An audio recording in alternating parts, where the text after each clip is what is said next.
Peace and welcome to the culture right here on the Black Star Network. I'm your host, Farajii Muhammad. Thank you so much for tuning in, and happy Monday, folks. We got a lot of great conversations. First, I want to talk about the situation that's happening in Detroit, Michigan, politically, where Black political power is losing, is seeing itself diminish. We'll talk about what's the latest as we go into this year's midterm election. Also, can we talk about that angry Black woman trope that continues to be a part of the narrative down in Georgia as both gubernatorial candidate Stacey Abrams and Val Demings are against candidates who are bringing that out?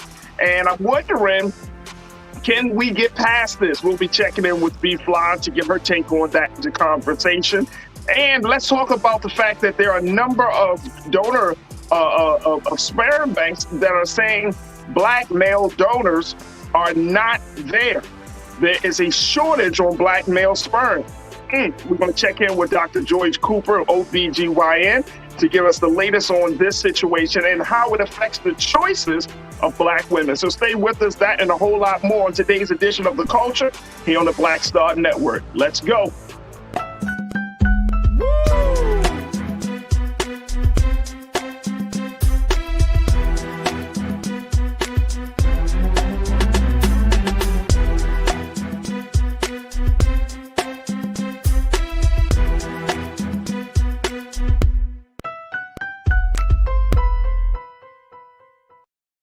Folks, welcome to the culture here on the Black Star Network. I'm your host, Farajii Muhammad. Thank you so much for tuning in and being a part of the conversation. First and foremost, folks, happy Monday. I hope your week is starting off well as we jump into a number of conversations that kind of spilled over from the weekend, but some things that are coming up.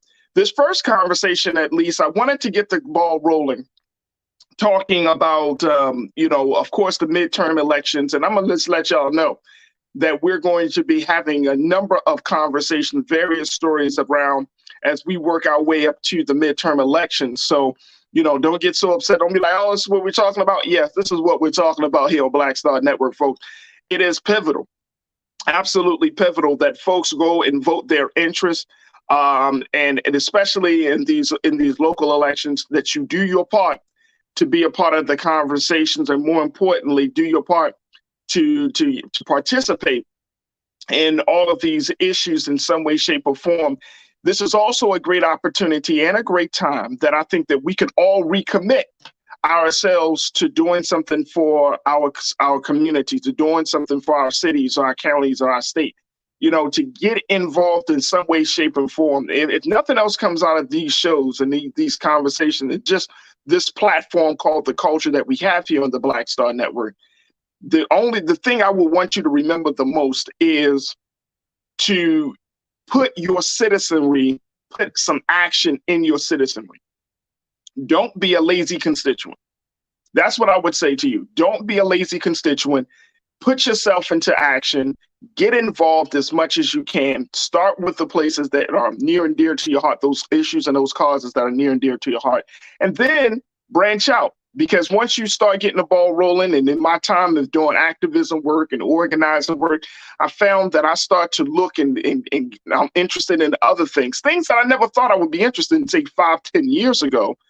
But once you start to learn how things work, once you understand the dynamics of power, once you understand how government works and how money works and all of these things, it just opens up your world. So I don't want you to be a lazy constituent. I want you to be an active citizen. Even if the United States don't count us as full citizens, quote unquote, as stated in the founding documents, the thing is that we can't keep that mindset that we have to be active citizens. Now, here's the thing. Here's why I'm bringing that up. Is because what I'm seeing in the state of Georgia, in the city of Detroit, is something that I think just speaks volumes about where we are right now. And folks, I was a little bit blown away, and I said, well, how can I talk to the culture crew? How can I talk to the audience about this? And I said, you know what? We're going to break this down into small pieces, right? Because we just don't have enough time. But we've had a number of conversations about Black political power, and I think this year probably more than any other time. And I would even go as far as to say, even beyond the presidential elections, right? I mean, we had those big conversations, but this midterm is so different. This midterm is so different, folks. And it requires us to be much more in tune with ourselves and in tune with our values and in tune with our view and our vision for a new future, right? It's so different. But more than that, it's also a sign that something needs to change with Black political power. And this is what's happening in the city of Detroit. And I want to share this with you. This is what's going on right now, folks. Now, take a look. This gentleman here, his name is Sri Thinendar, excuse me, Sri Thinendar. He had beaten, take a look. This is the state representative for the city, Michigan's 13th congressional district, which covers, which is in Detroit. This guy, and I'm not putting him on blast, I'm just sharing with you what the situation is. This is the man who has beaten 8 Black candidates in a primary to become the Democratic candidate for Michigan's 13th congressional district. And look what and I want to show you what this report is. And this is coming from the New York Times. The New York Times said that this Sri Thinendar, excuse me, he became this candidate for the first time in almost 70 years in a city that has the nation's largest majority of Black people. This is the representative. His victory, according to the New York Times, set off waves of anxiety among Detroit's Black political leaders who tried desperately to prevent Mr. Thinendar from winning. A primary win in such a heavily Democratic district is tantamount to being elected. I've experienced that in Baltimore as well. Black leaders described it as embarrassing and disappointing and argue that Detroit should have representation that reflects its population, which is 77% Black. 3/4 of Detroit voters supported a Black candidate. I want to stop right here because I want to, and like I say, I got to break this down into pieces. And I'll share please, into my culture crew, y'all share your thoughts with us, and let's just have a brief discussion around this. This is like our intro to understanding that we really need to look at Black political power in some of these spaces, some of these major cities. When you're talking about Baltimore, Detroit, Chicago, Atlanta, Los Angeles, there is something happening, folks, where Black political power that we know it. Like, you have those Black political gatekeepers. We all know those individuals, right? In our respective cities and states. But we're also finding, and we've had this conversation last week, right? That Black people, of course, we're not monolithic. That Black people, just because you're Black doesn't mean you're automatically going to gain the Black vote. That Black people are seriously considering going across the aisle to do something with the Republican Party to see what they can get out of that. Black people, I'm saying Black voters are all over the place. If you have a gentleman, again, I'm not mad at this man for running, but he beat 8 Black candidates in Detroit, folks, to become the Democratic candidate, and he disrupted a history. Now, this is not his fault. This is not his fault. It just goes to show you that something is happening, that if he's able to beat 8 Black candidates, how was that able to happen? How was that able to happen? Let me share with you very quickly, and Keenan and Ariel, let's put up the second quote, please, from the article. Let me share with you, the New York Times said, according to their report, they said the challenge to Black political power in Detroit comes from divisions within its own leadership and from constituents. Reapportionment cost Michigan a House seat last year, and the newly redrawn district maps reduced the number of Black voters in the 13th district.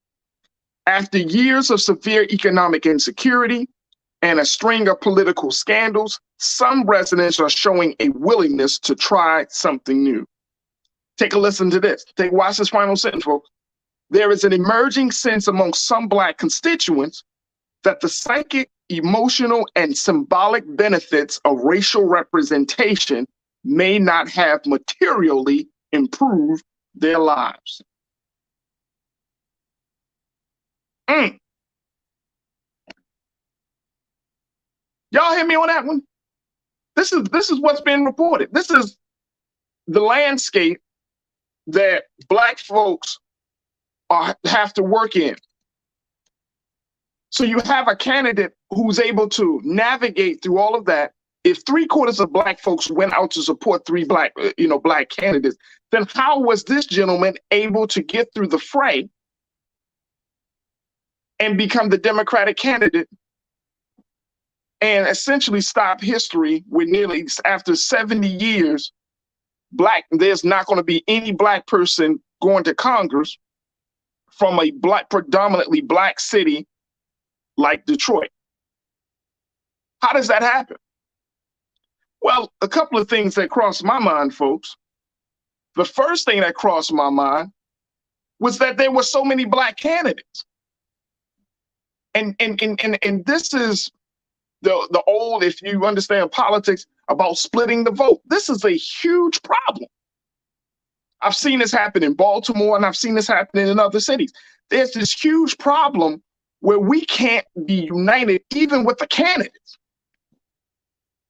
Y'all understand what I'm saying? We can't be united even with the candidates, and that's a problem. And as a result of that, you got Black folks voting for other Black folks, yeah. But then guess what? It opens up the field where another candidate who may not be a representative of the majority population is able to come through the middle and essentially win. I hope y'all understand what I'm saying on this. Again, this is not necessarily a bad thing for the candidate. I'm not blaming Mr. Thanida for running. I'm looking at, what does that say about Black political power and where we are right now, where we are allowed, where something like this would happen. And my concern is that this may happen in other cities where there's a strong Black political, base, strong Black political power. In cities like, around the South, like I said, this happened in Baltimore and in other places, right?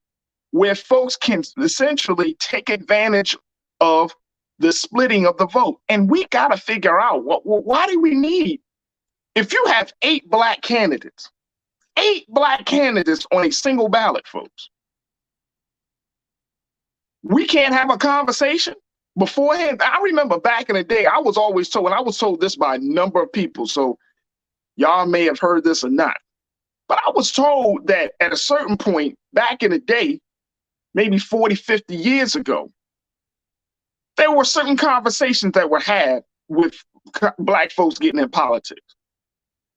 Like you had a coalition of folks that would look at each candidate and say, hey, okay, you running for Black folks? And this coalition could be made up of community people and business people, but they essentially decided they were the ones that gave the blessings to the candidates. Or they were these were the group of people, and y'all know what type of folks, right? These were the group of people that determined, like, okay, we got a couple of things on the political agenda. So which candidate would be best fit? Which candidate would best serve the interest? We can't have too many candidates, because guess what? We split the vote. We gotta put our blessing, and we have to make sure that we can, put a couple of candidates out there. And I know Black folks saying we all don't think the same. But if we don't have to think the same about everything, but if we don't think the same about anything, then that becomes the problem. You mean to tell me that you got that many Black folks and somebody couldn't have said, hey man, how about for the interest of the greater good, for the interest of the collective good, look, if we want to keep this thing Black, right, we want to keep this thing representative of the population, then we should fall back. That's the first thing. The second thing that I found that was interesting is because you got so many Black people who unfortunately have screwed over other Black people while in office. And I'm thinking about Kwame Kilpatrick out of Detroit, the former mayor who was doing what he was doing, right? And how that would allow, that added to the distrust that Black folks have of other Black people in political office. Because we always want to say vote Black, and I'm down for it. But when I vote Black, are you going to be a thief? When I vote Black, are you going to be some, just not doing your job, or you involved in other stuff? You think you can follow the same rules as your white colleagues? So you involved in the same stuff? Nah. And can you really? And I've literally seen this, folks. I have literally seen this. This has happened in Baltimore, and I've seen this in other places. That when certain Black folks get elected out and say they're very popular among some of the people get mad. Y'all may have seen this. The candidate gets mad at the voters for not voting for them, even though that candidate may have a bunch of baggage. And you mad at the voters because we tell people to vote. We say go out and go to the ballot box. But when they go out to the ballot box, you blast them because they didn't vote for you, instead of saying, well, I appreciate the time that I was able to serve or the opportunity. You blast them for making the wrong choice. But you got all this baggage. You got all this drama. But you want us to vote for you because you Black. Because you did a couple of things for Black folk. But overall, we're not getting the full benefit of your time in office. That's why that piece in the New York Times, that's why I wanted to highlight this. There's an emerging sense among Black constituents that the psychic, emotional, and symbolic benefits of racial representation may not have materially improved their lives. Yeah, a Pyrrhic victory could be good. A symbolic victory is good, but my taxes, I'm still paying high for. I can't get a loan for my small business. I can't get a loan I can't refinance my home without going through the institutionalized racism with mortgage loans. The problems with the police continue to happen, right? The schools in my neighborhood are still, but you Black. It's symbolic. And this is not a shade on Black political leadership. I'm talking about a certain type of Black leader that wants the grandstand in front of us, but they want us to enjoy the symbolism. Oh, I'm the first Black person in this role or this position. But are you going to be the first Black person to actually do some work? And this is creating a problem, I think, for a lot of us, because we don't want to just use our vote haphazardly. We don't want to just give away our vote. And, we don't want to just go like our little sister, when I talked about it last week, she talking about the least worst option down in Atlanta. We don't want to feel that way when our people are on the ballot. But if you are standing before Black folk and all you got to offer is your presence, not presents, not like Christmas, your presence, like your existence, that's all you offer. The fact that you in the room. But your mind and your heart and your efforts don't lead to real change for Black people. It adds to Black folks feeling like, I'm not getting nothing. And that's the place that we in. All right, let me go to some of these. Man, folks are checking in. Tiana, you kicked us off today. Good to hear from you. You said, look, I'm thinking the quality of the candidates. Right. Right. I mean, out of 8 candidates, if this gentleman was able to beat 8 black candidates in this congressional race, out of 8 candidates, Tiana, it's hard for me to believe that at least 2, 3, 4 possibly, or maybe 2 or 3 of them are quality candidates. And you mean to tell me the others couldn't rally behind those 2 or 3? Maybe 1? Real Brooklyn, Tiana, appreciate you, sis. Thank you. Real Brooklyn, my guy, you said, and also didn't Detroit just change its district maps, right? And it reduced the number of black voters. Yeah, I said that, right? That's one of the reasons why black voters in Detroit are being disempowered, right? So you're disempowered in representation. You're disempowered based on the congressional boundaries. What is black political power doing? All this stuff is happening. You saying it's embarrassing? Yeah, it's embarrassing. I'm embarrassed for you. I'm not even in the city. I'm embarrassed. Because Detroit was always that stalwart city for black power, for black political power. Detroit has been one of them cities, like Chicago is Detroit. Certain cities has always understood the pulse of black political power. So if Detroit is losing, woo. I feel you, Real Brooklyn. Thank you for checking in. Jawan, thank you, sis. You said the math ain't mathing between gerrymandering and infighting within our own party. It's like we take 1 step forward and 2 steps back. I'm not sure what the solution is. Right. Let me tell you, it's unity. I mean, that comes to me, unity, right? Putting away our egos, right? Knowledge. You know what I'm saying? Like there are some big things, but unity. I mean, we all, again, we're not a monolith. We all got different interests, but at the end of the day, what's for the greater good? You see what I'm saying? And we may have to go back to that old school way of, hey man, sitting down with whoever that coalition of folks are in your respective city who've always. And we had them in Baltimore, and I'm sure there's something like that here in Los Angeles and all of that stuff. Like some black folks gotta just be like, look, man, whether it's black business people, whether it's whoever, look, we can't have 6 and 7 black folks on the ticket. Somebody's going to have to sit their ass down. I mean, it's old school, but we may have to go back to that.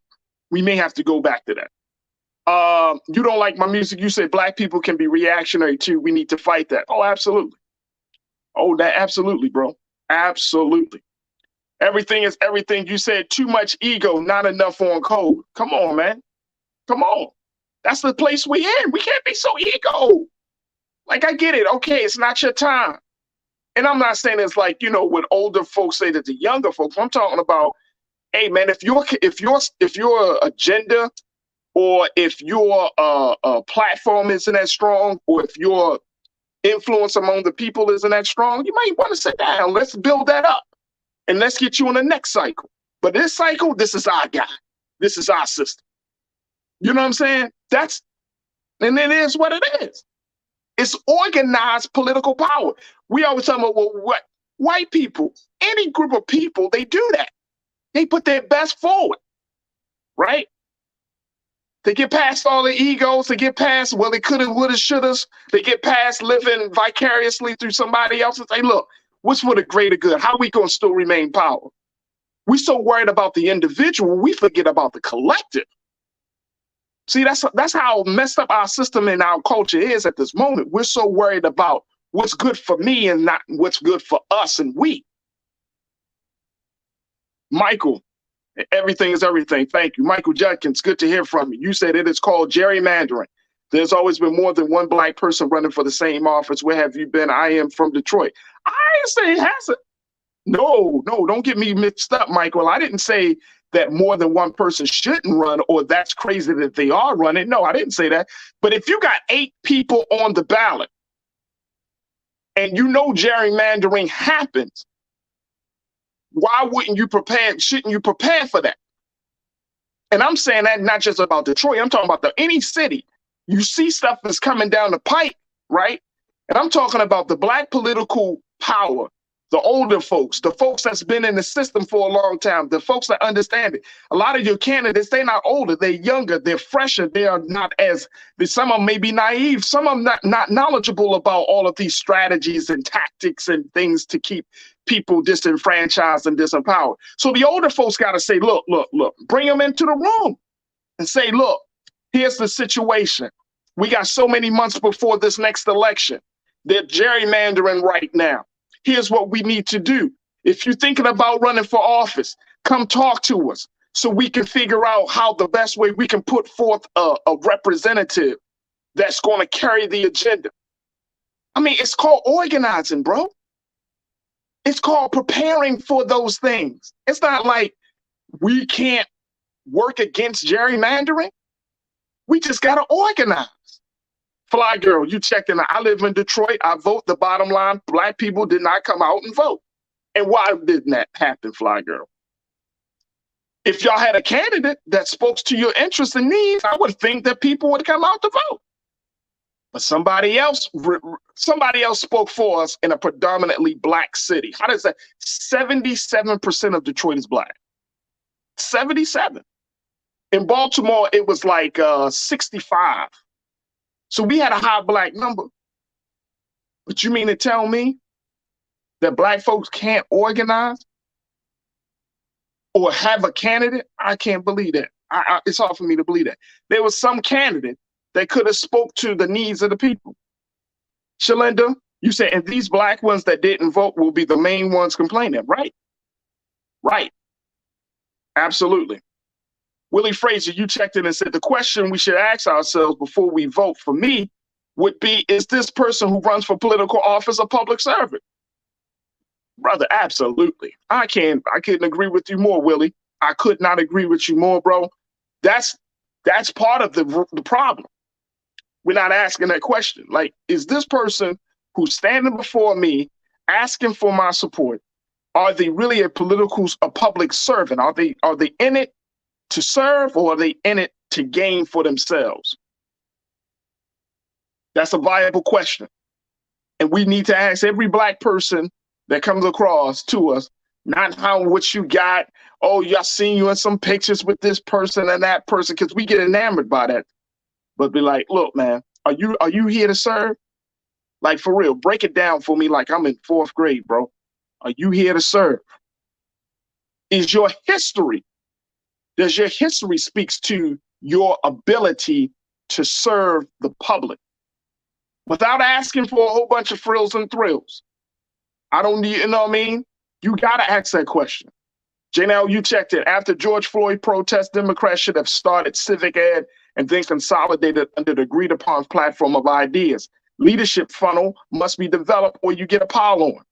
All right, let me just change that one thing, Janelle, and I like the direction that you're going. Take out Dems, replace it with black power, black political power. This ain't the Democrats' fault, y'all. This ain't the Democrats' fault.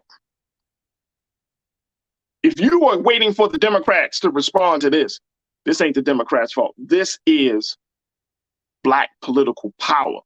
This is an issue with black people, and I'm talking about those who have been in this system. They need to carry this. Lana, my sister, you checked in. Politically, we are dead, and our current leadership has failed us. Not all, because we can highlight which ones are. There are those who are running right now, or Mandela Barnes and others who are running right now, but not all. I don't want us to get into a place of hopelessness. They haven't all failed us, but we got to figure out how to duplicate those who are coming before us. Man, there we go. All right, let me get to Fly Girl. You said stop by blaming the redistricting in Detroit. Not enough young people came out to vote for the black candidate. Well, you got a lot of black candidates to vote for.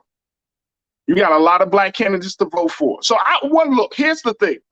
I wanted to put this out there because I'm very, very greatly concerned about where we are in the city of Detroit. But here's what we're going to talk about this as we lead up to, of course, to the midterms. But this can't be the way we go as we move forward in the presidential election. This can't be the way we roll, folks. Like, if nothing else, this midterm should give us some insight about where we are, how we need to change, and more importantly, what is going to be the new path for Black political power and progress in this country. If nothing else, the midterm should do that. All right, I got to take a quick pause. When we come back, let's check in with Culture Crew member B Fly as we talk about the trope of the angry Black woman, how that trope is continuing to be a part of the narrative, especially in the states and hotly contested states like Georgia with Stacey Abrams and Val Deming, and what we can do to move past it so that doesn't become a deterrent for Black folks to come out and support their own. Stay with us. That discussion is up next here on The Culture on the Black Star Network.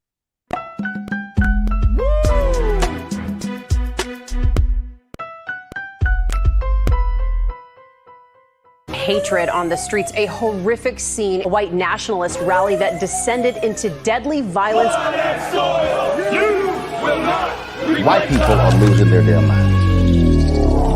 As an angry pro-Trump mob storms the U.S. Capitol, we've seen shootings. We're about to see the rise of what I call white minority resistance. We have seen white folks in this country who simply cannot tolerate Black folks voting. I think what we're seeing is the inevitable result of violent denial. This is part of American history. Every time that people of color have made progress, whether real or symbolic, there has been what Carol Anderson at Emory University calls white rage as a backlash. This is the rise of the Proud Boys and the Boogaloo Boys. America, there's going to be more of this. Here's all the Proud Boys, guys. This country is getting increasingly racist in its behaviors and its attitudes because of the fear of white people. The fear that they're taking our jobs, they're taking our resources, they're taking our women. This is white fear.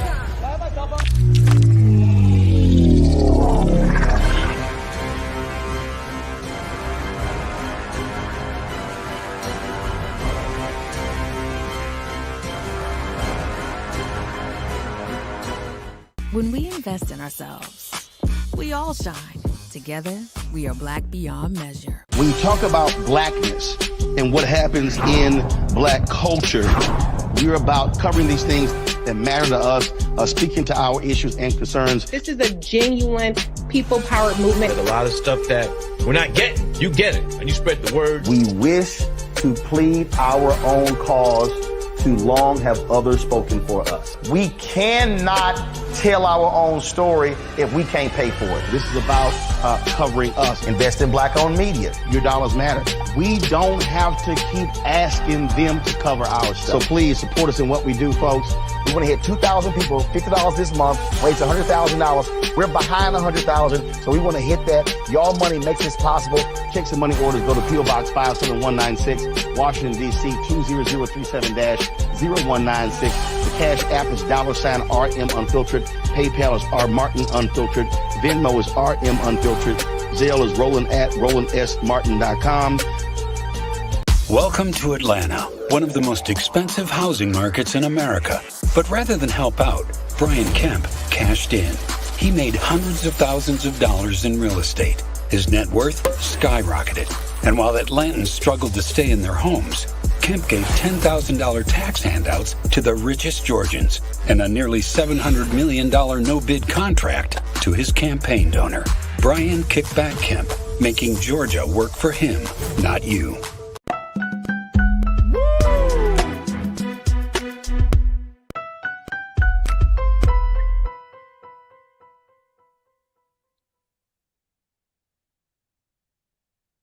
All right, folks, welcome back to the show here on the Culture on the Black Star Network. We're going to continue to talk a little bit about politics, but wanted to drop that piece for you about the city of Detroit and what I'm seeing.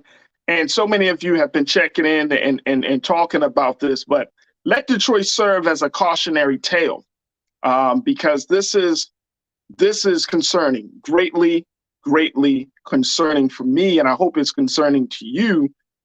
Because if we're talking about getting out of this political rut that we find ourselves in, right, with our relationship between the two parties, making sure that we as a constituency, as a citizenry, we are on the same page of our interests that are not just good for our families, but for our communities, and it's good for us as a whole, as a people. There's so many different factors. And so my hope is that part of the conversation, we can start to see something tangible and see the impact, the consequences. Because Black political power, I think, is not as strong as it could be in some areas. And we need certain parts of this country to be on board with strength, with progress, being progressive. We need some bases all around this country. If we're talking about gaining any power, because right now I feel like we're all over the place. And that could just be me. So this is just my little opinion. But we need cities like Detroit to turn out. We need Baltimore. We need the folks down in the South, whether you're in Atlanta, Nashville, Miami. I mean, we need certain places that we know that Black folks are going to be able to turn out. Chicago, Dallas. I'm thinking about even here in Los Angeles, in other cities. Like, we need Black folks to turn out. So we don't have the liberty to just, okay, we're going to just do what we want to do. We need to think about this from a collective perspective, from a national perspective, and not just from a local perspective. All right, I want to shift gears a little bit because I wanted to talk about the often used trope that is used against Black women, which is the angry Black woman. Anytime a woman has an issue with something, then sometimes you see people, and both men, Black men and white men, but this is often thrown in a Black woman's face where she's quote unquote mad, angry. And I want to push back on that. In a time that we're living in, why shouldn't we be angry? I'm just saying. This is the case of what we're seeing down in Georgia right now. Stacey Abrams running for office down there. Val Demings running for office down there. And guess what? The angry Black women trope finds its way into election debate. And this is so bullshit. I mean, on so many levels. That's why I had to bring my sister into this. We got B-Fly denied. B-Fly, what's happening? Who is a filmmaker. She's an activist. She's co-founder of Blackwater Production House. B-Fly, I know this is very near and dear to your heart in terms of how women are portrayed in various spaces, in politics, arts, everywhere. So when we're talking about this Black woman thing, and this was something that was brought up in the debate with Stacey Abrams from Brian Kemp, her opponent. He's saying that Stacey Abrams was mad and angry. And it really is a way to keep people in check. This is like a way of keep Black women in check, controlling the narrative. I want to share this very quick quote, and then B-Fly, I want to get your take on this. It was written by the griot that in the world of politics, it is magnified 10 times more because Black women in the spotlight, whether national or state level, have to mind every word, facial expression, or action, lest we be attacked for not being like our white female counterparts who are often accepted as more kind, gentle, easier to deal with, and more diplomatic. B, what is this? Why is this still happening? Why is this narrative still so powerful in trying to control Black women, quote unquote? You're on mute, B. Yeah, there we go. Mic check. Yeah. How you feel, Farajii? I'm good. How are you, B? Great. Good. Good day. All right. So, I think when this happens, it's because the enemy has no other approach. You can't argue the politics, you can't argue the stats. So we end up arguing emotion. All right. As if anger doesn't have its own justification, and so what I am accepting today, all right, is that it is quite okay, quite natural, and we should be a certain level of collective angry, you know? Like, it's not like we're living in our utopia, you Right. know? So with that, and Right. it's not like we aren't still held hostage with our captors. So, you know, so we are supposed to be angry. The issue isn't our anger. The issue is ambivalence. The issue ends up being the white passive aggressive behavior, you know, that accompanies feminine energy and masks itself as diplomatic, because it is not diplomatic, it is manipulative. All right.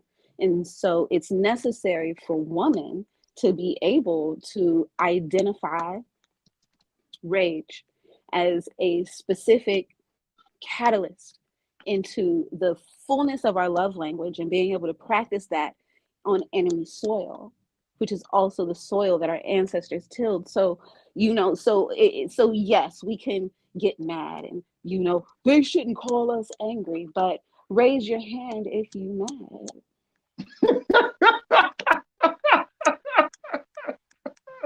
Stacey mad too. Yes, you know, so I can be angry, you know, I'm Right. supposed to be angry, you know, politics is supposed to be able to house my anger into a clear process of voting, and with a democratic process, you know, and so there's an anger there because somewhere along the vote in the street, something don't disconnect. Oh, hell yeah. We're still discussing women and anger, you know, and I think what it is, Farajii, you know, we love, you know, we love to romanticize God. We love to see God in the sprinkle and in the rainbow and in the flowers, but you know, God is also wrath. Right. And if I know women the way I know women, we are all of the above, you know? And so it's necessary for all of that to be unleashed when it's supposed to, with the clear execution, you know? And so that's what I'm a proponent for, you know? Every other group gets to be angry. And see, B, that's Patriots, the thing. That's the thing. Patriots got to be angry. What? Wait, I mean, and I mean, I hope.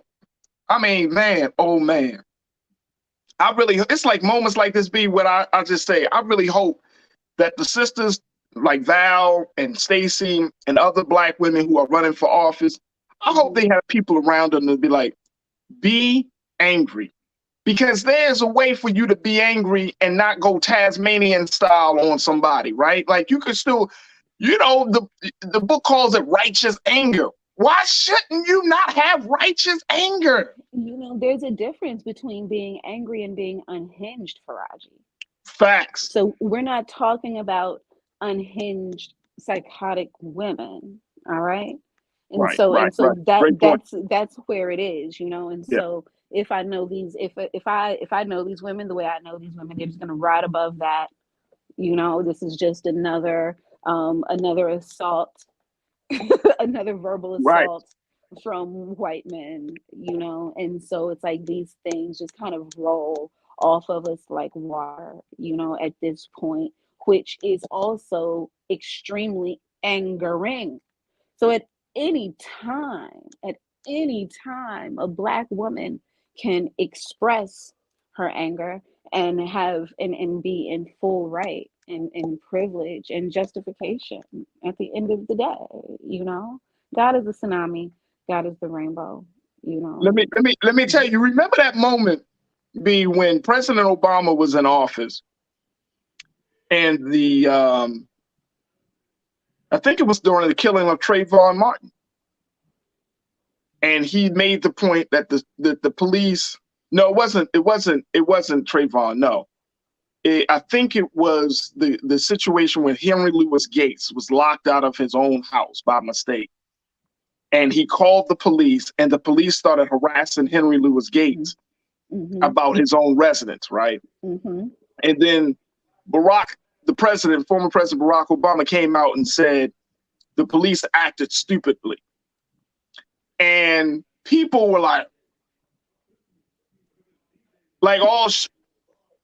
because he was clearly angry.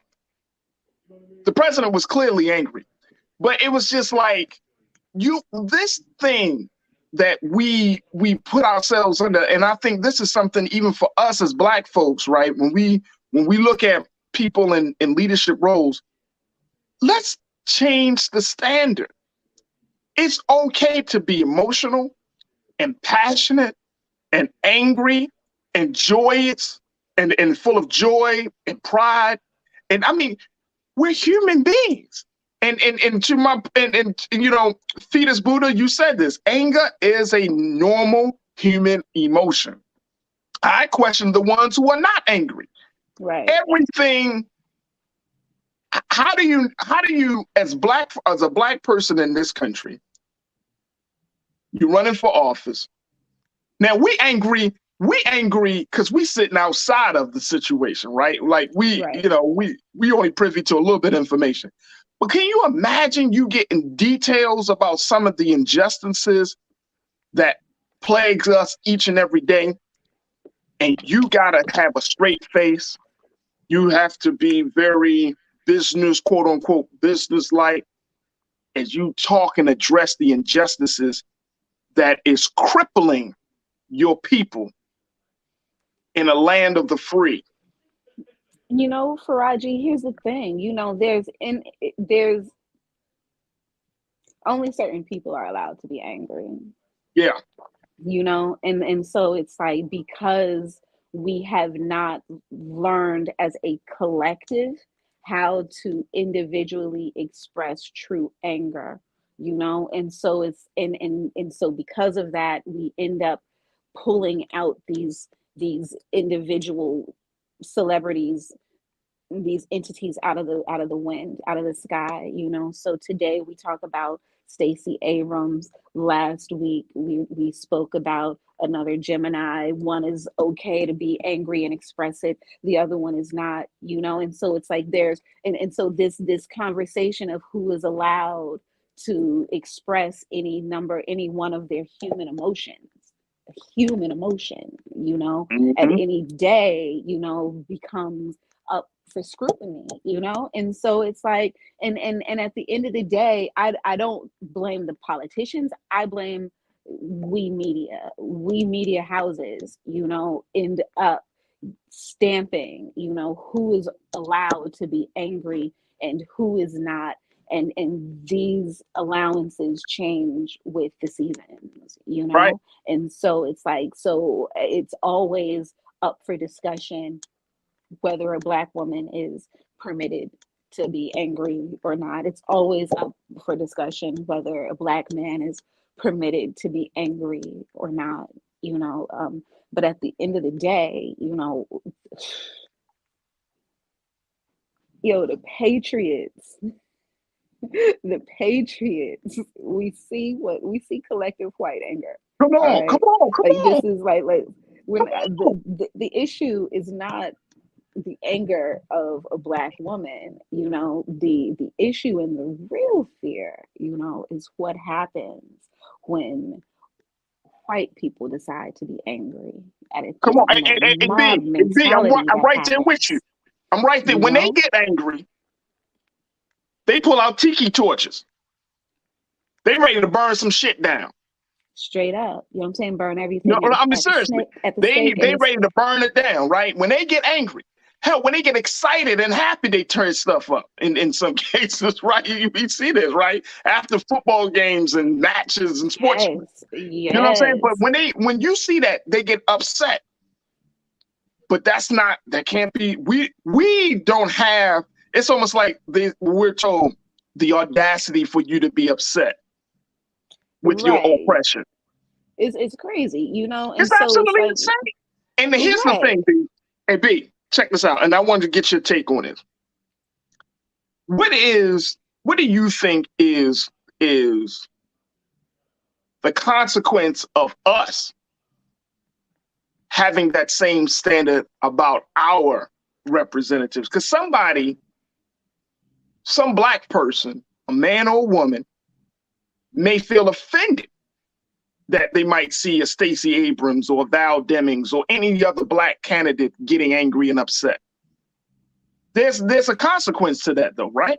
I feel the exact opposite. I think the reason why we have a political ambivalence right now is because no one is angry enough to change anything, and you're not going to change anything until you are mad enough to literally destroy it and make it all over again, and that's what it is. And so we don't have that politician, that political voice, is literally non-existent. So as a result, we end up looking for a watered down as substitute for it, and unfortunately, this is why the Trump effect is still lingering, because you have a person who is at least able to trigger a strong emotion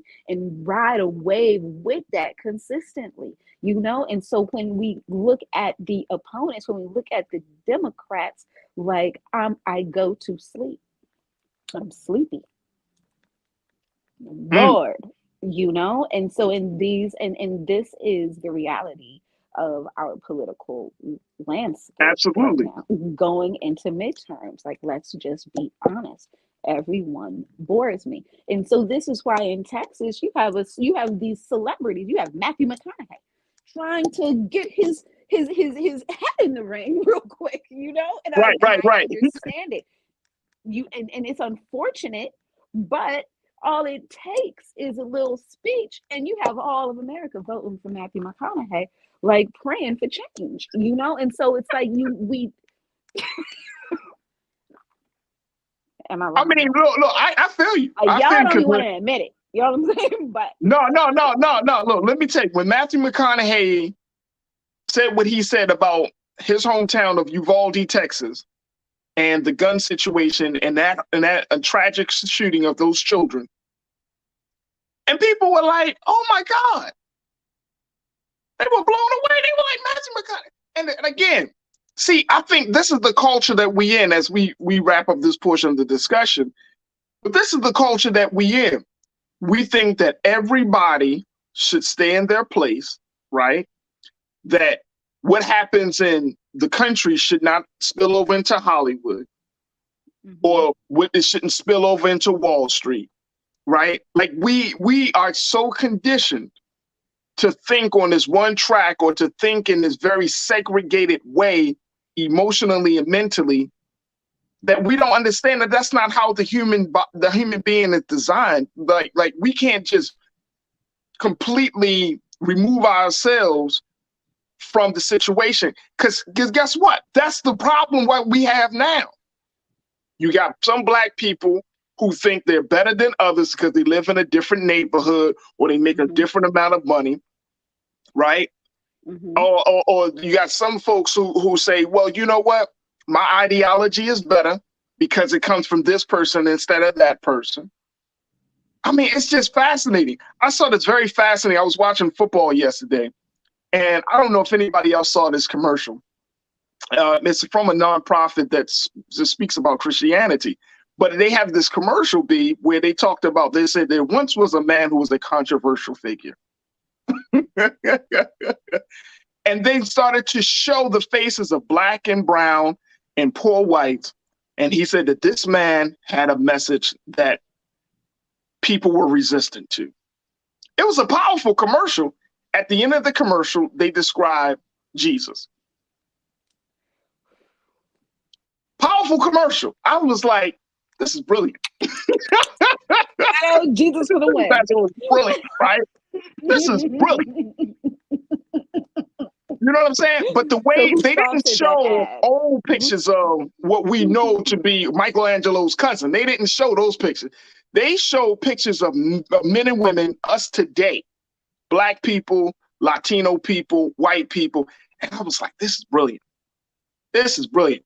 And so the point I'm making is that when you're in a space like this where people living in their silos and stuff, like part of the culture I would think would be to push back on individualism and moving into a space of collectivism. Part of the big thing for the civil rights movement, the driving force was our anger. We may not want to admit it, but the driving force for change was our anger. We were sick and tired. It was rage. Rage. Like you talked about anger, right? Versus unhinged. But when you're talking about that rage, you know what I'm saying? That rage.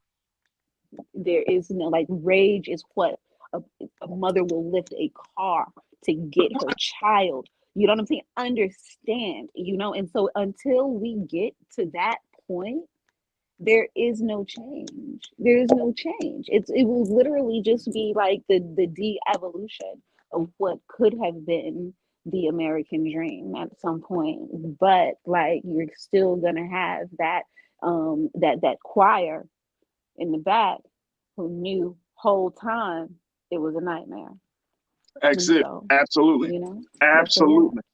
That's where we are. Look, we got to take a quick pause.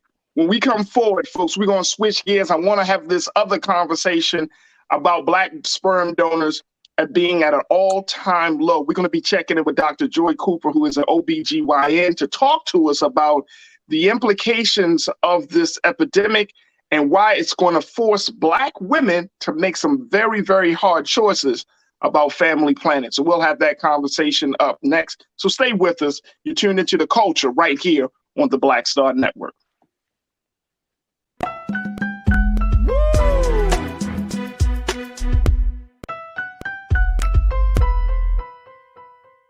When we invest in ourselves, we all shine. Together, we are Black beyond measure. Don't you think it's time to get wealthy? I'm Deborah Owens, America's Wealth Coach, and my new show on the Black Star Network focuses on the things your financial advisor or bank isn't telling you. So watch Get Wealthy on the Black Star Network.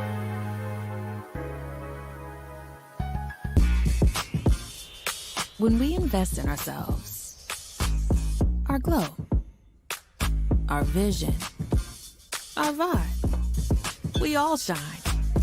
Together, we are Black beyond measure. When you talk about Blackness and what happens in Black culture, we're about covering these things that matter to us, speaking to our issues and concerns. This is a genuine people-powered movement. There's a lot of stuff that we're not getting. You get it, and you spread the word. We wish to plead our own cause.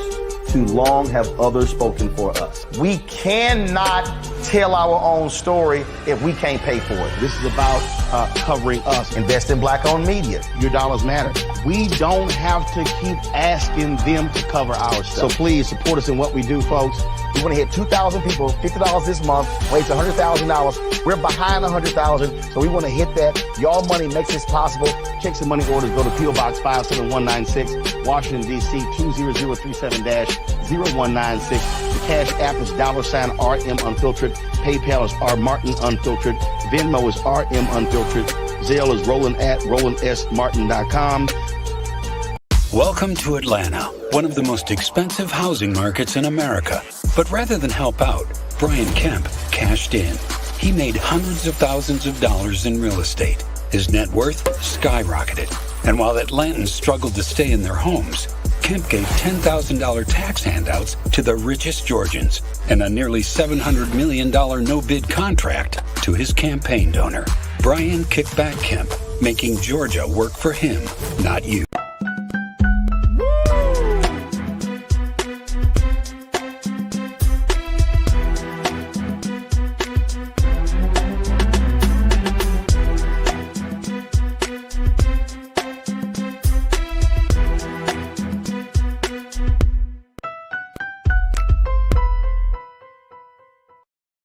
coming Folks, on. We was welcome to gonna the be there second for hour of the culture right here on the Black Star Network. I'm your host, Farajii Muhammad. Thank you so much for tuning in.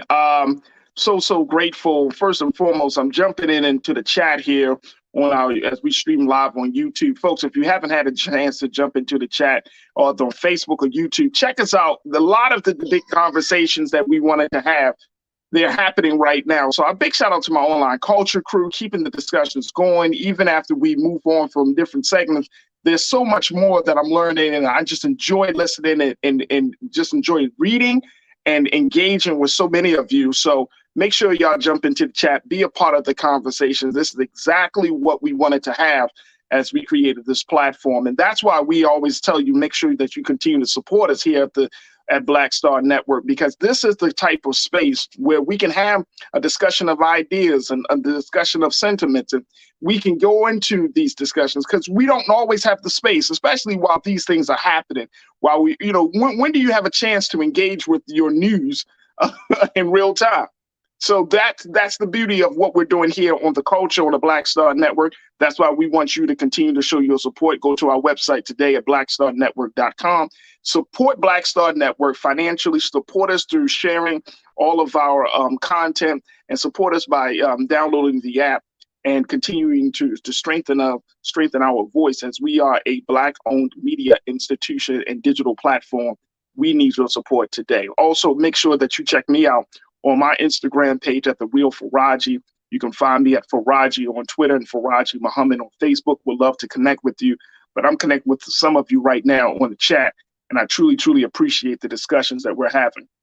All right, folks, I wanted to switch gears, talk from politics to talk about family planning, something that is near and dear to my heart, because I realize that a lot of times we're not having enough conversations about the future of our families. And so, I'm joined by our culture crew member, B Fly, who is a filmmaker. She's a producer. She's an artist and activist doing some great work. And I wanted to talk about this latest phenomenon that we're seeing, where sperm donors and sperm banks are asking and are in need of Black male sperm donors. This is a real crisis for sperm banks across this country. Take a look here. America has a Black sperm donor shortage. Black women are paying the price. And what is the price? What is the price of this, folks?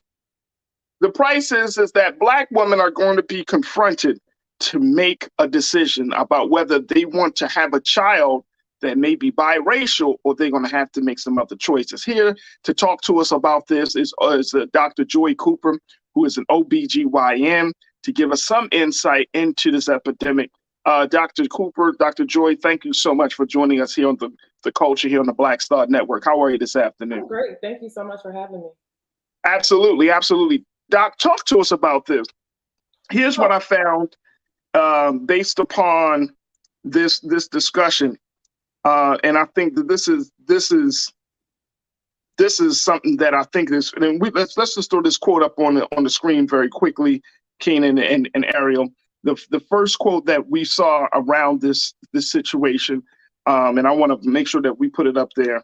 If y'all did y'all get that one yet? Okay, let me just share this with y'all very quickly. And then, Doc, I want to hear your take on it. Cryobanks reported that the number of Black women seeking their services to conceive rose sharply during the pandemic after increasing steadily over the years. Black women between the ages of 35 and 45 are far more likely to remain unmarried than women from other racial groups, according to the latest census data, with 44% of non-Hispanic Black women unmarried compared with 16% of white women. Yet Black sperm donors represent just a fraction of available supply, fewer than 2% at the country's 4 largest sperm banks, according to an analysis by the Washington Post. Wow. Why is this the case, Dr. Cooper? Why aren't we seeing Black sperm as in high volumes than others? So it's honestly a long-standing issue. This is not new. I think it's been conflated now because of the pandemic. I think the pandemic has brought this like YOLO energy, where everybody's like, let me have my baby now, because who knows what's going to be going on 2, 3, 4, 5 years from now. We've seen that, people are making that decision. But if you look back to, there's been articles about this for years. The problem is this: when you are a cryobank, you're looking for a few good men. And so what do people see that as? How do they advertise for that? Do they encourage, do they have advertising that appeals to Black men? And so I think really it's a couple things. That I think the problem is there always has been a shortage. I don't want anybody to think that this article coming out says that it's now. The problem is that demand has gone up. So now that demand is so high, the sperm banks cannot meet the demand that is there. So it's always been a shortage. And so if it's always been a shortage, why? What has been done in over the past few years, and now that we do have this pandemic that I think we're kind of slowly coming out of, what do we need to do? So I think there's a couple of things. I think honestly, the fact that the demand is so high, I think reflects two things. So first of all, it's not only single women who utilize sperm banks, it's also infertile couples who may have difficulty, there might be a male factor infertility. It also is lesbian couples and other gay couples who utilize these sperm banks. But I will say in terms of the single woman dynamic, I think this shows a reckoning that Black women are okay with being a single Black mother, which has been such a malign, phrase. Nobody wanted to be that. It was equated with welfare queen, all these different things. So that shows that there is a transformation in what it means to be a single Black mother, and that it's not necessarily a curse word. But I think on the other side, Black men would have to feel comfortable with having children out there that they don't know. And I think I think in Western culture, that might be a little bit easier to translate, but I don't necessarily think in Black culture that it translates the same, where it's like, okay, sure, I'm going to have, children out there I don't know about, because there's different options to be anonymous or not. And so I think it really takes a Black man to feel like, okay, I would donate. And I think the only time we really talked about this in our culture was in Spike Lee's She Hate Me, where he talked about the character, the protagonist there, like actually inseminating lesbian couples because, they wanted to conceive and they wanted his good sperm. But I think we really haven't talked about what does it mean to, procreate when you're not raising the child willingly, and that, you want to just, contribute to society per se. Absolutely. So, and then, I'm gonna ask this question, then I'm gonna bring in our culture crew member, B Fly. But one of the things that they point out in this article, Dr. Cooper, of course, is failure among cryobanks to recruit Black donors. So, and you mentioned this in the earlier part of your remarks. So, do we need to create a campaign? Like, is this really beneficial for Black men? To truly say, you know what, I can be. I want to be a sperm donor. What are some of the benefits for Black men? I would say it's a way of increasing Black families. So I'm actually in a Facebook group, Mocha Single Moms by Choice. And honestly, I have to say that when there's a Black donor that comes up, literally, like, people will put in the number, like, there's a new sperm donor here, go and grab it. And so I think there's a dearth of like Black women who want to build Black families and may not have a partner, may not have the time to actually cultivate the marriage and all the other relationship stuff that is necessary to raise a child within a marriage, but really just are on a clock. I'm an OBGYN. So many Black women are coming in between the ages of 35 and 45, like that article talked about, who realize their options, their window is closing. And so you have to kind of look at it almost as just being, you're donating. It's almost like donating an organ, except that what's coming out of it is, a whole human being that you don't necessarily, and it's, depends, when they turn 18, you can have the option that they can reach out to you. But what I say in 2022 is that, honestly, DNA is not really like anonymous. Like, you go to ancestry.com and put your DNA in, you can find who your family is, who your people is. So I understand that might keep people from wanting to contribute. But I appreciate this article because it's allowed me to like tap into my networks of my friends and say, like, why don't you donate? You'd be a great donor. And I don't think people have thought about it because we don't talk about this culturally. When you look at the articles about this, there are a whole lot of like white men who are traveling all over the world donating, as, sperm kings is what they call them. But I think when you put the layers of what it means to be how Black men have been, stereotypical, consider how these different sexual deviant things that, have been put onto us through, slavery times and forward, I think it kind of makes it hard. But I think the flip side of it now is that we are in a situation where Black women really want to have kids, and whether that's through freezing embryos and doing a artificial insemination, they want to expand their family. And so really, it's a selfless giving, shall we say, because the money you get from it is not really great, but Right. it really is a way to contribute to someone's happiness, if that's the way to put it. So it, I'm kind of like walking real slow through this, because this is like I just never thought about it. You know what I mean? And until I saw this, and I don't know if people really thought about, hey man, like we see the other side of this, Doc. As a Black woman, we hear the conversations about abortions among Black women. We hear the conversation about single family households. We hear the conversation about like the groups you're part of. You see Black women are just, look, I'm gonna be a single mother. And so when you're talking about, and then of course we hear the conversations about quote unquote deadbeat dads, right? Black men who don't step up after they have the children. So now there's this call saying, hey, we need Black male sperm.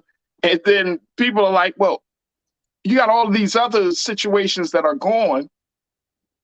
And in this case, we're trying to say, look, you give your sperm, you can make somebody else's happy. But then on the flip side of that, on the other end, is like Black men have been producing, but then they don't take full accountability for it. So I think it's for a lot of people, like psychologically trying to different. Right, which is obviously right. But psychologically, we're trying to reconcile all of these realities. Like, you want our babies, but you don't want us to be there. Like. So how can we reconcile? I don't think everybody's ready, because I will say, like, everybody's not ready to be a parent, because it comes with a lot of responsibility. It's like at minimum 18 years of a lot of work. And so if people they're not ready to have a child and raise it, the thing is, to me, that's what I'm saying, it's a selfless act, because I think so much is so easy to get caught up in the other parts of reproductive. When you talk about family planning and you talk about, like you said, abortion, when you talk about who's going to raise the kid, who's the daddy, the Mari aspect, I'm an OBGYN, I've seen it all. However, I think there is something completely separate, and that's why I was talking about compartmentalizing, when a woman says, I want to have a baby, come hell or high water, like this, with these boundaries, and I'm financially, I'm mentally, my community is there to make sure that I'm ready to take care of this child. And I think that is the shift, and that is the difference. And so it's not the same as saying, like, let's just go make a baby and go half on a baby, as the song says, because it's not going half. I'm going 100, and you can just know that you did a great thing. I'm going 99. You going 1? We go 1. But the thing is, you don't have to be there at the insemination. You don't have to be there, any of that. And so that's what I'm saying. I'm going 100. You did your little 0.001%. Okay.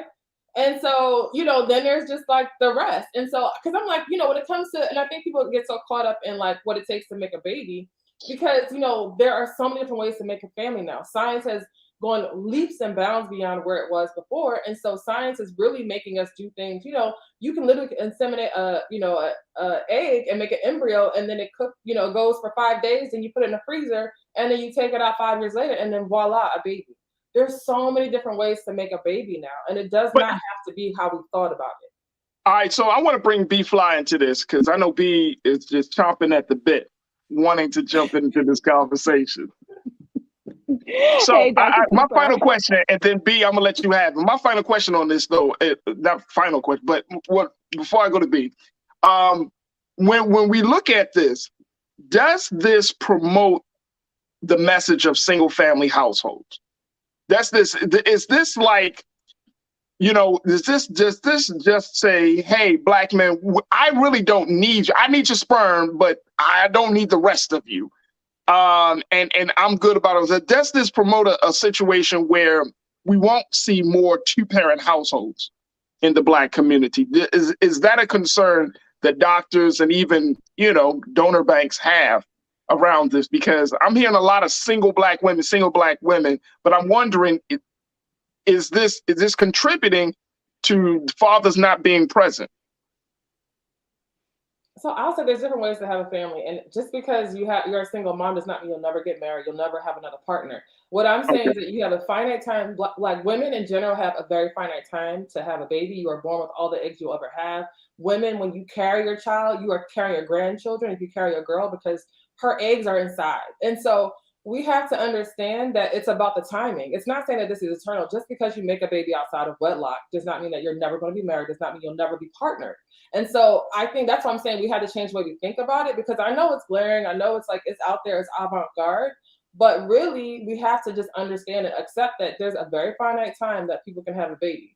And if they turn 45 or they turn 40 and then they can't have children anymore, they lost their window. And so would we rather that person not pass on their DNA and not have that right? Or, would we rather them for a time be single or maybe eternally be single? They have that option. They have that choice. I think the large scale thing of the Black family is that Black children who are well, if that person is well enough to take care of the child, a lot of us come from single parent homes and we still turned out okay. It's not about the inception. It's really about how you finish. All right, B, let's jump in. What's your take on it, B? I think this is we're taking a very big step in humanity, and I'm here for it. I don't think this further devolves family. I think this evolves family and the woman's choice in when and how to reproduce. And so this is this is real. I have absolutely never thought about Black sperm donation outside of She Hate Me, and so this is a very important situation. I'm wondering, what is the maximum age of donatable Black male sperm? Is there a maximum age the same way? Because I don't know what the FDA there's a maximum age to egg donation. There is, because it's different. So sperm is made every day, like new sperm is made. But the problem with egg donation is that, like, as I said, you're born with all the eggs you have. And so essentially the quality can change in terms of like whether you have chromosomal issues and all these different things. There is some evidence coming out saying that sperm does have issues with aging that might be linked to autism and things, but it's not the same relationship. I just know that typically who will donate, typically people who are younger donate because it's before they've already formed their families, before they've already been in relationships where someone else has a say in terms of what you do with your sperm potentially. And so really they do typically like recruit college age students, military. They don't typically recruit older men, but I mean, that's a market basically. That's always, an opportunity. That's always an option. But I don't think it's usually, I think the marketing is that it's not marketed towards older men typically. Okay, so it's not marketing towards older men. Okay. I'm also seeing a very interesting business niche. There's an agency that's needed that actually cares about Black sperm. It seems like there's no agency, there's no clinic, there's no real place that cares about the collection of Black sperm for the intended Black child, for the intended woman that wants to give birth to a thorough Black child. And because you have to have the professional who knows that that's a desire. And I think I do have friends who are infertility specialists who thought about opening specifically a Black sperm cryobank because we have networks, number one, but also because we understand the demand. I don't think until that article came out that per se like white people in the country knew that Black women are looking for sperm, Black sperm. Black people didn't know that Black women were looking for Black sperm. So I think these articles kind of push it forward so it can be an agency. I always believe in for us, by us. I'm a co-founder of Culture Care. We do it for us, like it's healthcare for us, for our people. And I think the same thing with cryobanks. I think there's a market for that because then it's done with the right intentions. It's done in the right way where it's not going to be abused, shall we say. Because when outsiders come in and, use Black sperm, what does that mean? Yeah. And how do they market it? Because I think there was in the article they talked about, when they tried to market to young Black men, I think Black fraternities, they were saying that it was too urban in terms of how it was done. How they market to us. Look at McDonald's. They market to us a certain way when they want us to utilize it. But there's a specific way. You could do a step show real quick and be like, donate your sperm and that's it. Whatever. Yeah, give me an ASPCA Sarah McLachlan Arms of an Angel treatment. And a Black sperm. Right. That's So what here's I'm the saying. other part about it. Is the fact that their selection process for a lot of these cryobanks, they said that in this piece, I thought was interesting, the selection process that demands a 3-generation medical history, which may be challenging for Black men who may not have access to quality care, and excludes donors with felony convictions.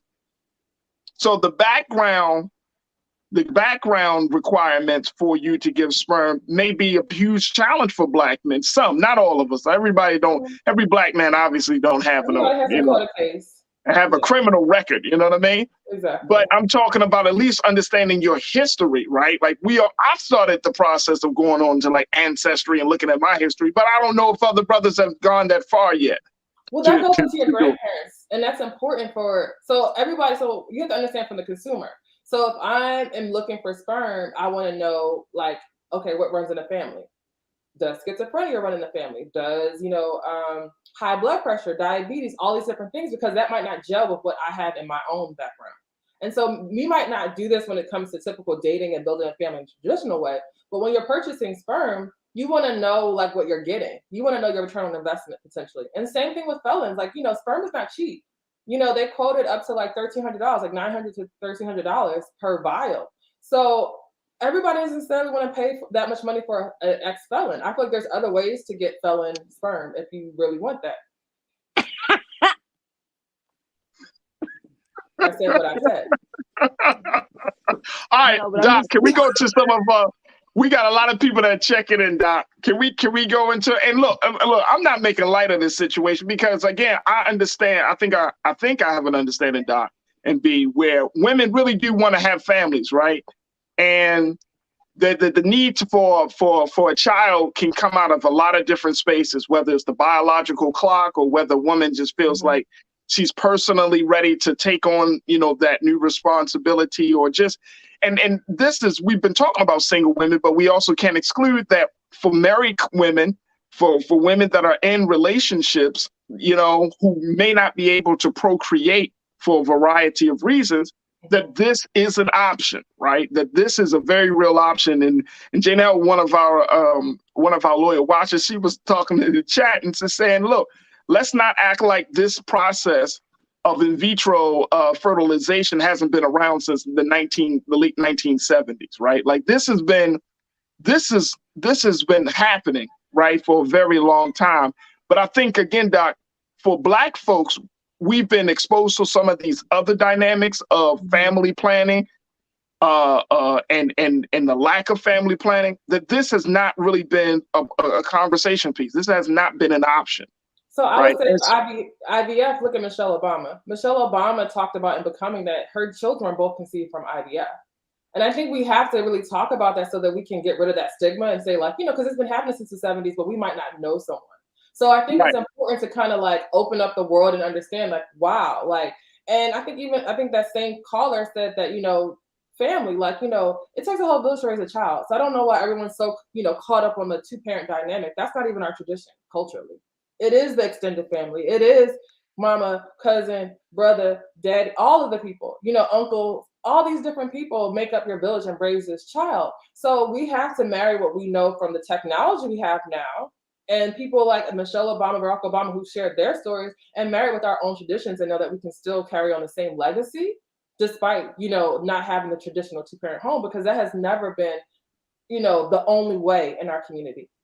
Absolutely. Absolutely. All right, let's go to some of the comments we got from our online culture crew. Lana, you checked in and said, Black women choosing to not have a family should be concerning to our community.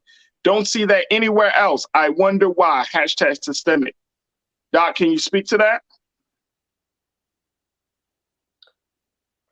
So I guess the thing is this, my thing is, look, I'm always going to be pro-choice, pro-Black woman making their choice. So for me, I just think that like you see it in other communities, you just don't know those people.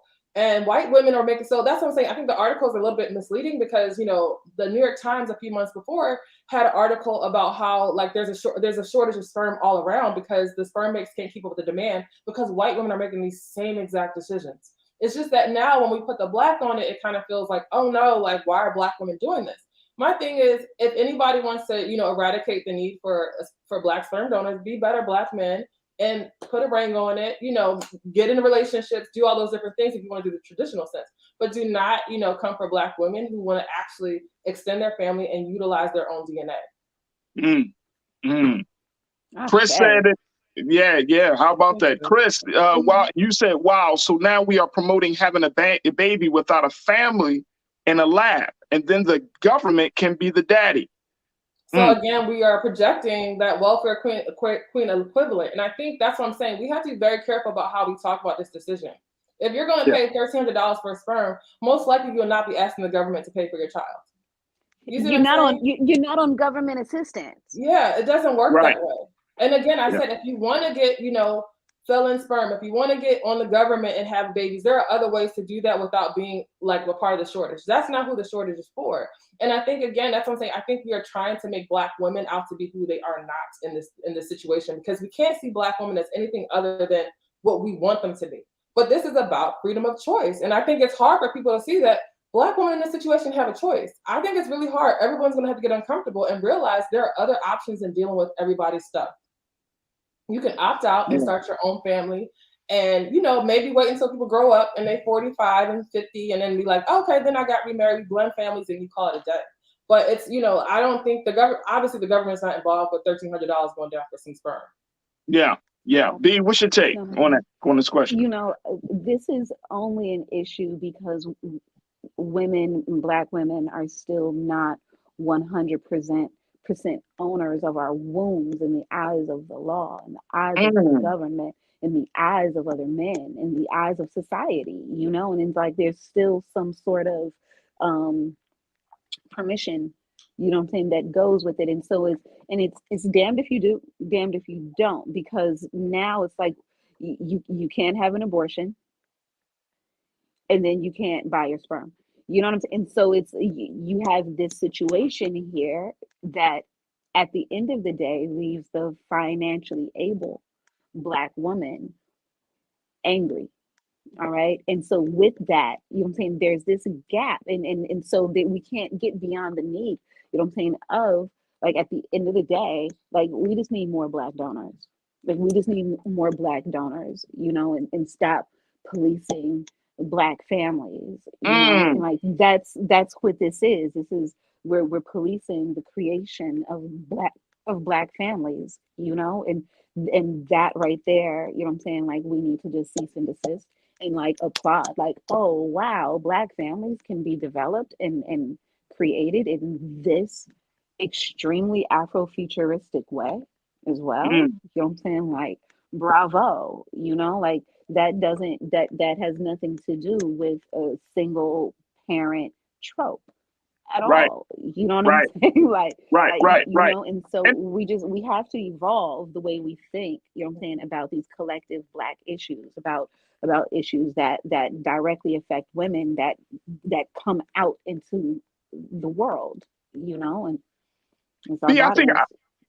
I'm in total agreement with your point of, policing the woman's womb, right? Like there's still a lot of control. I mean, we could talk about what white men have done to, remove any type of agency from Black women of their own bodies. But that same mindset has certainly affected Black men in a very, very, unfavorable way, because, we think, okay, yeah, like if brothers, look, here's the thing. And I think Doc and B, we can't just kind of make this one way. I think to your point, Dr. Cooper, the thing is, a lot of Black men are producing babies and are not taking care of these babies.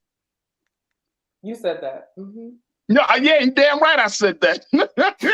You see what I'm saying? Like, and I'm saying as a man, if we really are serious about being fathers, if we're serious about establishing families, don't produce babies and not take care of them.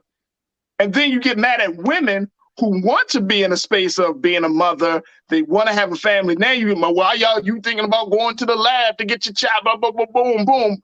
But if you serious, like, and I'm saying as a Black man, let's create a culture with other Black men where we frown upon deadbeat dads. Say it. Like out loud in public around other Like, bro, people. you can't be hanging out with me. And you want to hang out with me every damn weekend. You ain't even spending no time with your children. Or, you know what I'm saying? Like, I don't have those. I don't have friends like that. I don't surround myself. But if I'm coming across a brother, he's a part of my circle. Like, bro, handle your family business, man. Stop. And then, you know, I think we're looking at it wrong, Doc, to your point and to B's point, that we want to look at the woman's choice versus, okay, what's the effect? What was the cause for this effect? No, but see, That some guys don't want to step up. But see, I think that's inserting too much of a heteronormative dynamic on the entire, on all of Black culture, you know? And so it's like all of Black culture is not heteronormative, all right? So we are not, so 100% of Black women are not going to reproduce in your typical heteronormative pathway. All righty. So it's like once that's blocked, is there an assumption in the medical world that we are just to default to white sperm and then give birth to mixed children because we're at a financial place to afford you? That's a very scary trajectory. So it's like if the heteronormative cause is important to you, then you need to run your ass to the next sperm clinic and donate to make sure that Black babies are still being born, period. Black mothers and Black fathers are still giving birth to Black children, because the alternative is for a woman to go totally rogue and out of the system.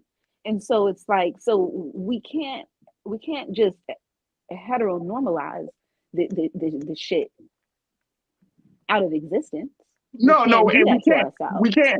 And here's the thing too, and I think this is important, that and Doc, you can kind of help me personally. I'm asking you to help me because I don't have all the answers, obviously. But you know, when we look at this issue, and then we look at the adoption issue, right, of Black children, or the fact that there are a number of Black children, so specifically once you get to a certain age, like 10, 12 years old, that are left in the system, right? Yes. How do we? That's another dynamic of this. Like some folks, Jayla, you checked in and you said there are so many Black children that are available for adoption. Let's deal with that first. I don't know if we can do one over the other, or because I feel like in terms of the family dynamic, the woman's needs, the family's needs, it's one thing for a woman to get, a sperm donor. Then there's another thing to adopt a child that may not have any of your qualities, any of your DNA. You know what I mean? So I don't know if we can put those up as like apples and oranges in that comparison, Doc, or what? It's not. I think, at the end of the day, we have to talk about what is valuable in terms of Blackness and all these different things. And I think the adoption issue is a huge issue that I think kind of sometimes is middle in this, because I will say as an OBGYN, I talk to my patients about their fertility, about their family planning. And I've had patients who were not able to adopt because they lived in a one bedroom that had a den. And so when the adoption agency came around, the social worker said, you have a den. And so you can't, we know that even if you move into the den, we know that you won't let the baby keep that room. This woman told me everyone else in the building has kids in that room, but that's fine because it's their biological child. But when you start doing adoption, number one, adoption is very costly. Number two, adoption has no guarantees. Number three, I've had a friend who multiple times tried to adopt, and moms have the right to change their minds, and they kept losing babies that way. And so again, it's still a very, it's not an easy process. Everyone acts like it's very easy, but until I think the adoption issue is a little bit separate, because we need to kind of like remove a lot of the barriers that prevent Black children from being adopted, because that's what I've seen as an OBGYN, where a lot of patients only had the option to get their own child because that's how their house is set up. I live in the Bay Area where housing is very tight, and it's not easy just like, oh, let me get a bigger apartment. You could be paying double the amount of money from what you started with your lease, years ago. So I think, I understand the sentiment, and, we have to also, people who say that, I hope they are adopting patient babies themselves, because I feel like everyone wants to say someone else can adopt, but don't want to adopt themselves. And so, like if someone's single and wants to have a baby, there are a lot of obstacles even on the adoption side. There's obstacles all around. So I don't want anybody to think it's just like it's just like a switch, like, oh, instead of a sperm donor, I'm just going to go do that. I've seen people try and they also failed in that respect as well. I think the key thing is to focus on what people want, and that's their choice. If that is their choice, they just want access, and that is it. Yeah, I would agree with you there on that one, Doc. I mean, I think that for that choice, this is about choice. This is about a woman and a man, depending on the circumstances, right? But this is about some folks having the conversations about this. And one of the big things, being, Doc, that I hope that doesn't come out of this conversation is that we start blaming or stigmatizing or making or shaming people about their choices, right? Especially Black women. It's not going to do no good for a Black man or another Black woman to shame a sister because she simply wants to have a child. She simply wants to, look, let me tell y'all something. Let's keep it like this, Doc, and B. How many women have children who probably aren't fit to be mothers? Let's keep it real. Versus women who want a child, who make a space for a child, who's there to emotionally provide, financially provide, and she decides to go down this route. I'm not going to beat her up. That's I don't silly. want to shame either. I don't want to shame, moms who go through their stuff and can't, manage their children just as much as, I don't shame men who aren't there. But what I will say is this. I know a lot of people who choose this route because they were single mothers with a partner who they had to spend thousands and thousands of dollars on, trying to get lawyers to get child support out of them. And Right. So it's a cheaper option, because the thing is that $1,300 is much cheaper compared to tens of thousands of dollars in lawyer fees. Same, and I think everyone wants to, I think I don't want, because I don't shame, as an OBGYN, I take care of all types of patients. And, I see a lot of people make that comparison between a mom who really wants to have a baby and is having fertility issues versus a mom who doesn't really want to have all these kids, shall we say. But I don't want to, we never know, we know there are a lot of societal reasons why people end up in that situation where they can't handle all the kids they have, where they didn't have access to good healthcare, they didn't have access to a job, they didn't have access to a lot of things. And so I don't even want to, I think, again, that's kind of more like apples and oranges. But really, I think the better comparison is, you can have a child with any old body from around the way, but if they don't do what they're supposed to do, then you have to then spend money to make sure that they actually do what they're supposed to do. And lawyers are very expensive. And so some people would rather do it on the front end than on the back end. Yeah. And I think really a lot of the comments, which are saying like, oh, everyone needs a mother and a father. Children need love. That's what they need.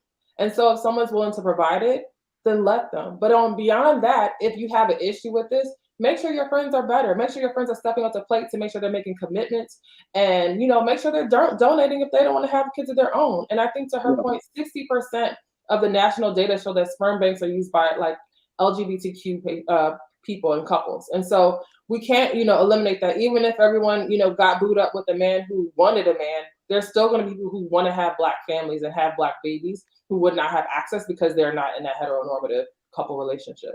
And so it's really about, to me, the donation part is the way to think about it. You're just like you donate your clothes to Goodwill. Like, this is the same thing. Donate your genes. If you have something good to pass on, if you got 50 million, we got a lot of hypertension and diabetes, in the family.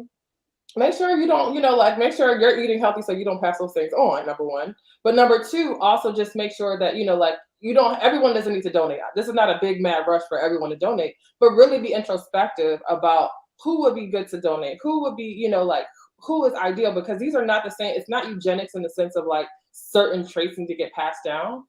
What it really is about making sure that people know they're buying a product, and it has to be appealing. You don't want a lot of stuff with a lot of different issues. Like there's different genetic issues that run in the Black community, like sickle cell trait and things like that. And those are harder sells because it's so common. But, at the end of the day, we have to just make sure that we look at it is what it is. It is really people just wanting to make a choice and be supportive of their choice. That's it. Absolutely, absolutely. Dr. Joy Cooper, I truly appreciate you for coming on and sharing your insight about this.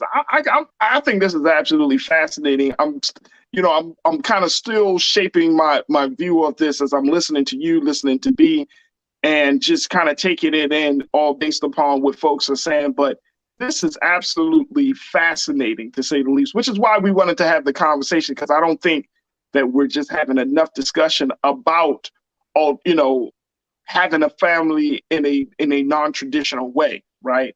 One thing I am sure about, I'm tired of fathers and mothers walking away. I'm tired of fathers and mothers who are choosing that once a child comes into their life, they choose foolishness over parenting. You know what I mean? And so if this is an option where somebody wants to give their love and they're able to give their love, versus somebody who just had a good time one night, right? And just like, oh man, now I got to deal with this and all that. Like, man, this is a much better option. But I just found this to be very fascinating. So Dr. Cooper, thank you for your time today. Thank you. Thanks for having me. And I think someone commented they wanted to know my company. It's called Our Culture Care, OurCultureCare.com. Check us out. We're in California. Oh, awesome. What's the website for that, Doc? OurCulture, like your show, care, CARE.com. Our Culture Care. There it is right there, Dr. Joy Cooper. Doc, thank you so much for being on the show. Thank you for joining us for this important discussion. Absolutely. All right, folks, we got to take a quick pause. When we come forward, let me give you an update. I got my sister B Fly with me. That's giving you an update on what's happening with the case that I'm very, very excited about and that I'm very passionate about. We'll talk about that and some more. So stay with us. It's The Culture here on the Black Star Network.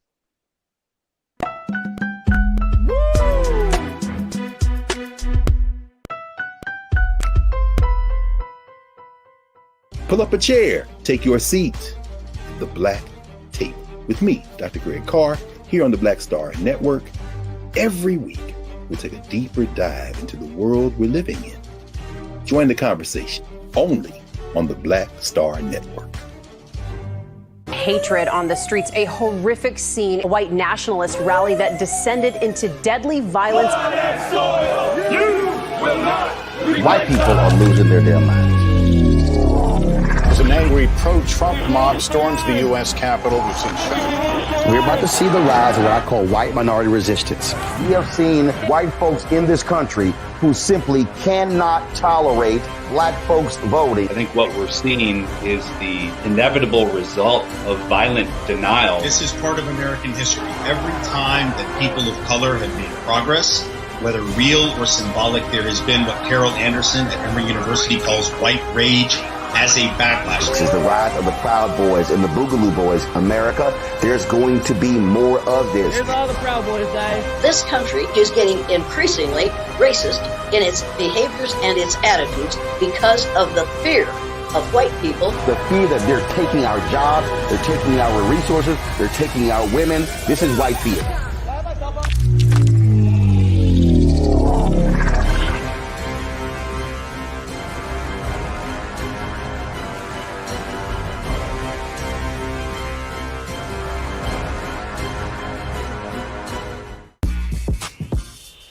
When we invest in ourselves, our glow, our vision, our vibe, we all shine.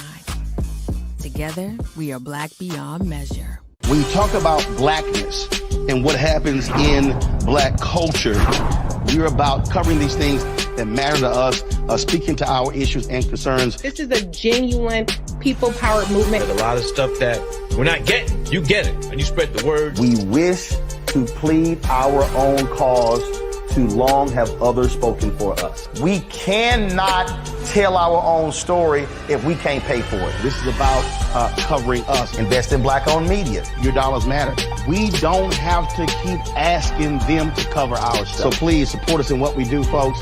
We want to hit 2,000 people, $50 this month, raise $100,000. We're behind 100,000, so we want to hit that. Y'all money makes this possible.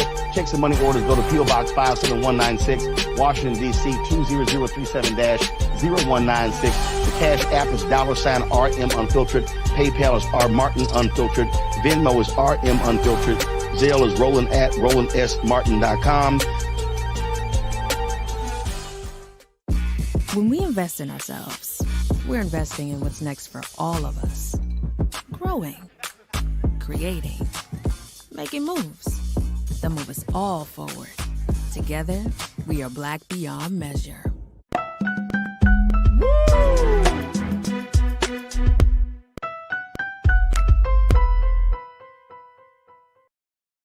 All right, folks, welcome back to the show. Final conversation. I want to bring in our culture crew member, B Fly, into this discussion. First and foremost, B, I have to say, yeah, that black sperm donor conversation, that's a different one. That's a different one. I'm so happy that we had it. I'm so happy that we had it because a lot of, I just don't talk about that. You know what I mean? And so when I came across the article, I was like, yo, we got to talk about this. This is fascinating. It's because where we live inside of the reproductive privilege, Farajii, we're married with kids. So these are certain situations that, we've checked kind of off of our life box. And so we don't necessarily think about these issues anymore, That's real. That's very real. You're right. Did we lose B? We got her. We gotta think her feed to stop. But you're absolutely right, B. And I think that's the part about that conversation, folks, that I think that is important, that we get out of our own comfort zone. We get out of our own shoes and think about other folks. That we got B back. So I think you're absolutely on point, B, in saying that, you and I, we've made these choices already and we've kind of moved on to other things. But for some people who hasn't made that choice, this is the choice that's before them, right? And so to get out of our own comfort zone, to get out of our own shoes, that's very important for us to consider when having these conversations. It may not be a preference for you, but for somebody else, that could be the choices that they have. Yeah, and so it makes me recognize one of the like a privilege that I live in. That I do have counterparts who don't live in that privilege. And who are still trying to figure those parts out. So thankfully we are in a part of our history to where we are able to have more options when it comes to our reproductive health, and we can still populate the planet, in abundant, on purpose ways, and I think that's really what this goes to. This isn't about the happenstance child. This is about the intentional child, and couples wanting to create more intentional children, on their own terms, and they should be able to have that right. Am I open to the idea of, droves of non-Black potential parents wanting Black sperm, specifically Black eggs, specifically? Yeah. And so that kind of that turns my stomach, but it also turns my stomach when I think about the Black couple who, you want to be able to shop for your embryo and you can't shop for Black embryos. That's a problem, and are they supposed to just receive a white embryo just because they want to procreate? Right. That can't be right. You know what I'm saying? Right. That can't be okay. And the idea that that's what women have been settling for, is that what women have been settling for? Yeah. It's not okay. And you know what, B? When we were talking to Dr. Cooper, I didn't. One of the things that I kept in mind was, like we see these kind of like dystopian stories, like we could talk about Handmaid's Tale and all of this other stuff. When you start to really dictate what type of family is considered to be acceptable, right? You start to dictate, well, you can't have this child. Like in this day and time, if a person or if a group of person, if a couple wants to adopt, well, you can't adopt this black child. You can't adopt this person. Or you want to have, you want to go to a sperm bank, you can't get this type of sperm or that type of sperm. Like, I mean, folks, we're living in different times. We are living in a different time. So, you know, we have to even kind of be cognizant of the fact that people are going to kind of operate from a different space than we do. And it could be a gift, it could be a curse. I don't know. But, you know, it's certainly something that's important for us to discuss. It's definitely more gift. It's definitely more gift than curse. You know, like if you believe that science is if science is good and science comes from God, then this is a good thing, you know? Yeah. And Yeah. so like I know, everything. and then let me just say, I know some women who have benefited from, you know, who were unable because of, you know, the way their bodies are, they weren't able to conceive. So I know some sisters, some older women have benefited from the adoption as well as going to the bank. I just saw this fast-paced TikTok that was about a white woman who received sperm in the mail, impregnated herself with said sperm, got pregnant, delivered said baby, and the end of the TikTok is boom, her with the baby breastfeeding. Damn. That's a TikTok video? It was a whole TikTok. I mean, I'm sure it took her a year to make or whatever. You know what I'm saying? But like the production level focus, you know, like was serious. You know, I don't know how the lighting stayed the same the whole time. These are my questions, but you know what I'm saying? But you know, but this is what, you know, came across, you know, my 90 seconds, you know, and so it was like, oh shit, interesting, you know, and you know, it was way more hearts. It was way more hearts than woes, you know, in the situation. And that speaks volumes, because that just takes, you know, you got to include social media in that. But for those who might be resistant to this idea, let me offer this recommendation. Maybe we should stop looking at, well, how this is done or how this is done versus why this is done, right? You know, there's a huge why women are going down this, making this choice. And that's the part. That's the part that I think that we need to look at. Okay, so why is it?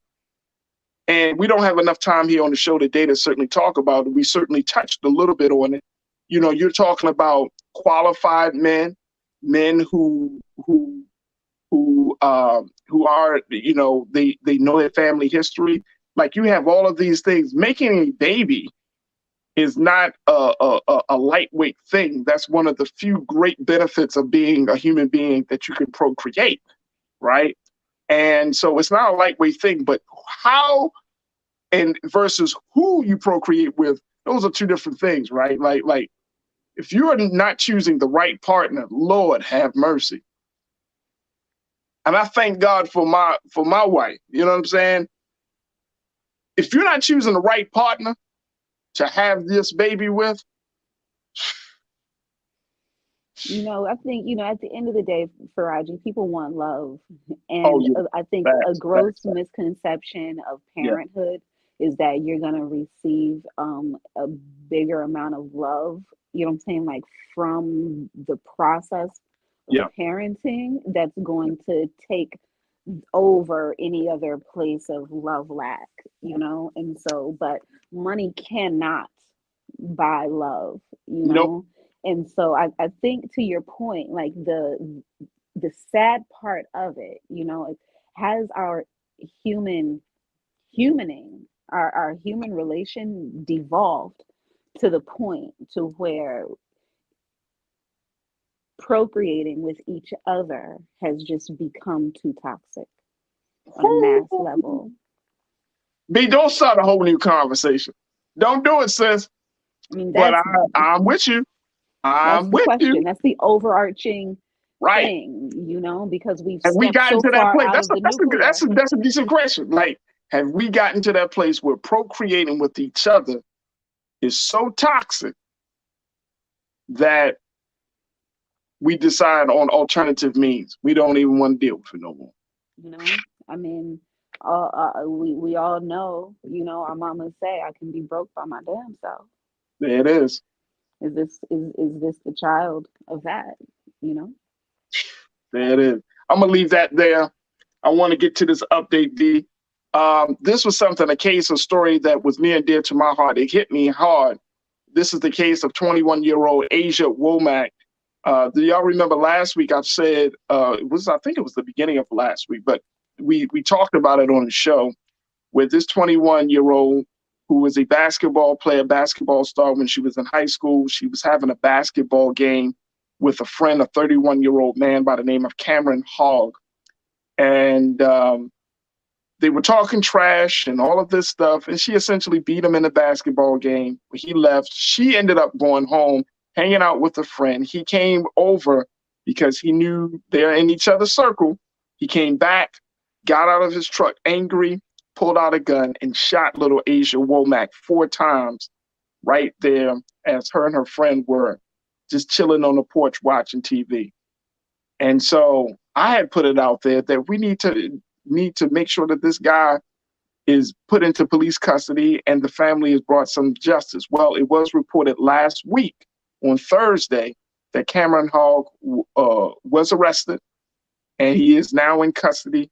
And, he has been charged with the murder of Asia Womack, a senseless murder, that didn't need to happen. But because of his ego and his anger, he decided to kill that little sister. So big shout out to the folks in Dallas, to the Dallas Police Department for doing the job of finding this guy, because this joker needs to be behind bars. And it's so sad that someone has to lose their life over a basketball game. I cannot get over this, B. A basketball game. Her mother said that Asia brought this guy into the fold, into her family, treated him with love. She fed him. They hung out together. He sat in her home and spoke to the mom and all of these things. And he ended up killing her because of a basketball game. Put that joker under the jail. Nah, he killed her because of jealousy and envy. That's what that was. That wasn't about jealousy and envy of what her skills. It was, yeah, and probably of her family. You know what I'm saying? Probably the love that surrounded her. Like there wasn't a game. He wanted to snuff out her life. And that's real. And I have a feeling that there were probably indicators of that in their relationship before that day. There were indicators of that in his household, before that day. I would in these situations, like we should be allowed to interview the parents. We should be allowed to like full counsel, like interviewing of the parents, like what's going on. Like this can't be the first time that your child exhibited, this extreme behavior, And so it's like in order to get to the bottom, of where we went wrong as a society, And so when you're dealing with children, there should be a deeper level, of investigation, to understand why this is happening. Absolutely. But this Absolutely. is way more than a game, I'm sure you're right. I'm sure you're totally right, because if that's how you feel after a pickup game of basketball, trash talking, and you decided to take it to this level. Yeah, like I feel like there was someone's social media probably got, an uncomfortable amount of likes as a result, like something was, and so this is ego combined with envy, you know, a splash of sexism. And you know, this is horrible. This is horrible. But It's very bad. the child didn't fall out of the planet. He came from our society. These ills are present. No doubt. No doubt at all. But at least we know he's behind bars. And again, our condolences go out to the family of Asia Womack, and, you know, to the community that she was killed in, the friend who had to witness the whole thing. Man, oh man, my heart goes out to everyone that's involved in this situation. And I'm certainly glad that Cameron is now locked up and behind bars. B, I thank you so much for your time today. Always a pleasure to have you on and reconnecting. And I'm sure that, you know, you got some things working. So when you're ready to talk about some of the projects you got going, we are certainly here to support you, B. Thank you so much, sis, and thank you for being so good for the culture. And thank you for having me, Farajii. Absolutely. Anytime. All right, folks, that's going to do it for us. I thank each and every one of you for joining us for the conversation. Big shout out to my new watchers. If y'all just tuned into the culture today, welcome. I hope you enjoyed the conversation. Hopefully you enjoyed the interactions of our chat on Facebook and on YouTube. We truly, truly appreciate it. Big shout out to my team, my man King Keenan, Ariel, and all of my control room team for making it sound so good. Make sure y'all stay tuned for Roland Martin Unfiltered, which is coming up at 6 o'clock Eastern Standard Time. But big shout out to the RMU team as well. Make sure you continue to support us here at Black Star Network. Go to our website at blackstarnetwork.com. Support us through all of those various payment. We need your financial support, sharing the content. And so every dollar, every cent matters. So continue to show us support here at blackstarnetwork.com. Also, make sure y'all head over to and check me out on all of my social media. I'm going to be followed at The Real Farajii on Instagram, Farajii on Twitter, and Farajii Muhammad on Facebook. Would love to connect with you, love to build with you, and continue to have the conversations that we have here. We can have it offline, and you can just, your support of this show is everything to me. So building this community is everything. So let's continue to build the community. As always, never be afraid to challenge what's wrong, stand for what's right while being yourself in the process, God willing. We'll talk tomorrow for another exciting edition of The Culture right here on the Black Star Network. Talk to you tomorrow. Peace.